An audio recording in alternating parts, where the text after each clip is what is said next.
दिल्ली में ब्यूटिफिकेशन और एनक्रोचमेंट के नाम पर मस्जिदों और मजारों पर बुलडोजर चलाए जाने का सिलसिला जारी है। सैकड़ों साल पुराने मजार और मस्जिद को भी इन्हदामी कार्रवाई से गुजरना पड़ रहा है और इंतजामिया का बस एक ही जवाब है कि तमाम तामीरात गैर कानूनी जमीन पर बनाई गई हैं। G20 हो या फिर ब्यूटिफिकेशन के नाम पर दिल्ली में जहां जहां दरगाह 200 साल, 300 साल, 400 साल पुरानी दरगाहें हैं, मज़ार हैं, उनको डेमोलिश किया जा रहा है। इस वक्त मैं मौजूद हूँ खुसरो पार्क, जो DDA का पार्क कहा जाता है, और ये सीधा फ्लाईओवर जो ओबराय फ्लाईओवर है उसके जस्ट सामने के जो पार्क है उसमें मौजूद है। तकरीबन 250 साल से ज़्यादा जो ये दरगाह है, ये कब्रिस्तान है पूरा एरिया, जिसको DDA ने अपने अंडर में लिया हुआ है और ये इनका DDA का कहना है कि ये DDA की ज़मीन है। हालांकि सन 71 के दिल्ली सरकार के गैजेट यहाँ मौजूद हैं, उससे पहले के तकरीबन 200 साल से ज़्यादा पुराने जो दस्तावेज़ हैं वो यहाँ मौजूद हैं। उसके बावजूद भी इंक्रोचमेंट के नाम पर कई बार, पहले 2017 में यहाँ पर डेमोलिशन हुआ, उसके बाद अब 27 मई को एक बार फिर बुलडोज़र यहाँ पे चलाया गया। लेकिन साफ तौर पर है कि जिस तरीके से यहाँ पर बुलडोज़र की कार्रवाई लगातार अलग अलग इलाकों में मज़ार हों, दरगाहें हों या मस्जिद के नाम पे, इंक्रोचमेंट के नाम पर यहाँ पर लगातार कार्रवाई हो रही है। ये पूरा एरिया आप देखेंगे तकरीबन 200-250 साल पुराना एरिया है। जो अंदर के सामने आप ये वाइट कलर की दीवार देख रहे हैं, ये वो उस टाइम पे राजा महाराजाओं और मुगलों के टाइम की दीवारें हैं, जो तकरीबन जो चूने की हुआ करती है, तो तकरीबन 2 से 2.5 फीट मोटी ये दीवारें यहाँ पर मौजूद हैं। ये दरगाह है, यहाँ पे दरगाह हज़रत मुसाफिर शाह बाबा की दरगाह है यहाँ पे, और ये बता रहे हैं करीब 250 साल से ज़्यादा की पुरानी यहाँ पर दरगाह है। जहाँ जो लोग रह रहे हैं, आज़ादी से पहले से यहाँ पर लोग रह रहे हैं, लेकिन उसके बावजूद भी, सारे दस्तावेज होने के बावजूद भी, चाहे वो LNDO हो, चाहे वो DDA हो, चाहे वो CPWD हो या दूसरे जितने डिपार्टमेंट हैं, वो लगातार इस तरीके की कार्रवाई कर रहे हैं, जिन पर कहीं ना कहीं ब्यूटिफिकेशन की बात करें या G20 की बात करें, उनको लेकर ये कार्रवाई की जा रही है। हालांकि कोर्ट में स्टे भी इस चीज़ का था। उसके बाद यहाँ पर बताया गया था कि जो एरिया ये जो तोड़ा गया है, ये पूरा एरिया दरगाह के अंडर में आता है और दरगाह का ही पूरा एरिया है। जो यहाँ के खादिम हैं, जो कई तकरीबन 100 साल से भी ज़्यादा समय से यहाँ पर रह रहे हैं, वक्त एक लंबा अरसा गुजारा है, जिनकी पीढ़ियाँ यहाँ पर गुजरी है, जिनके बाप दादा यहाँ दफन है, और ये पूरा कब्रिस्तान है। तो आप ये देखेंगे कि जिस तरीके से अभी भी बुलडोजर की कार्रवाई यहाँ पर चल रही है, और ये साफ तौर पर कि यहाँ से जो अब है ये की तरफ से मलबा उठाने गया। हालांकि DDA की तरफ से ये कहा गया कि ब्यूटिफिकेशन के लिए इस पूरे एरिया को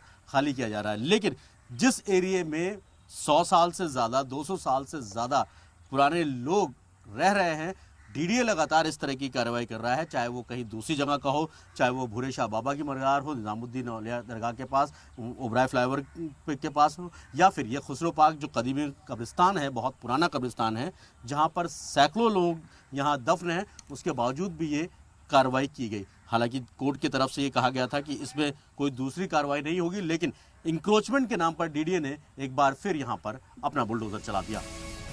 1 अप्रैल 2023 से ये जगह निजामुद्दीन ओबराय फ्लाईओवर के ठीक सामने बनी 400 साल पुरानी सैयद भूरे शाह बाबा की मजार को लेकर इस मजार की तारीख बताती है कि ये मजार तकरीबन 400 साल से भी ज्यादा पुरानी है और वक्फ बोर्ड के तहत आती है। और खास बात यह है कि दिल्ली सरकार का सन 71 से पहले का गजट भी मौजूद है।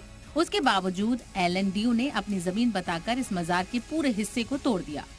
जिस तरीके से ओबराय फ्लाईओवर के पास 400 साल से ज़्यादा पुरानी मज़ार के आसपास का जितना एरिया था, दिल्ली सरकार के PWD डिपार्टमेंट ने उस पूरे एरिया को डेमोलिश कर दिया। आज भी आप देखेंगे यहाँ पर साफ़ सफाई का जो है काम है वो चल रहा है, यहाँ पर लोग हैं, खड़े हुए हैं। सबसे अहम बात ये, मेरे साथ यूसुफ बेग साहब है। यूसुफ बेग साहब, आप वैसे कितने वक्त से यहाँ पर इस मज़ार के खादिम हैं? आप? मेरी पैदाइश ही यहीं हुई है सर जी। मैं आज 1973 में पैदा हुआ था, आज मेरी 50 साल की उम्र है।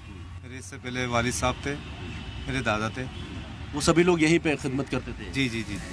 सरकारी एजेंसियां यहीं नहीं रुकी। इसके अलावा Ashoka road election commission office के बाहर तकरीबन 150 साल से ज्यादा पुराने मजार को भी रातों रात बिल्कुल साफ कर दिया गया। आप जब कभी अशोका रोड पे गुजरे हों तो ठीक पार्लियामेंट स्ट्रीट जो थाना लगता है, उसके गोल चक्कर के बगल में दिल्ली पुलिस का नया हेडक्वार्टर है, और वहीं अशोका रोड पर जहां पर निर्वाचन सदन यानी चुनाव आयोग का हेडक्वार्टर है, आप मेरे पीछे देख सकते हैं, निर्वाचन सदन का है, उसके ठीक गेट पर यहाँ आपको देखने को मिली होगी कभी एक मज़ार हुआ करती थी। हज़रत ख्वाजा कुतुबुद्दीन शाह चिश्ती की यहाँ पर मज़ार होती थी, लेकिन पिछले दिनों इस मज़ार को पूरी तरीके से यहाँ से साफ़ कर दिया गया। रात के वक्त में यहाँ पर कॉर्डन ऑफ किया गया और उसके बाद इस पूरी मज़ार को यहाँ से साफ़ कर दिया गया। बताते हैं काफ़ी लंबे अरसे पुरानी ये मज़ार थी और इस मज़ार को लेकर जिस तरीके से कहा जाता था कि यहाँ पर कुतुबुद्दीन शाह रहमतुल्लाह अलैह की मज़ार थी और इस मज़ार को यहाँ पर एनडीएमसी के ज़रिए पूरी तरीके से साफ़ कर दिया गया। फिलहाल यहाँ पर सिर्फ ये गमले रखे गए हैं और इस एरिया को पूरी तरीके से साफ़ कर दिया गया। ये कोई पहला मामला नहीं है जब इस तरीके से किसी भी दरगाह या मज़ार को तोड़ा गया। इससे पहले भी दिल्ली में पिछले 1 से 1.5 महीने के अंदर तकरीबन 10 ऐसी जगह है जहाँ से कुछ जगह से मंदिर भी हटाए गए, मस्जिद भी का भी कुछ हिस्सा तोड़ा गया और साथ साथ कई मज़ार और दरगाहें जो थी उनको भी पूरी तरीके से साफ़ कर दिया गया।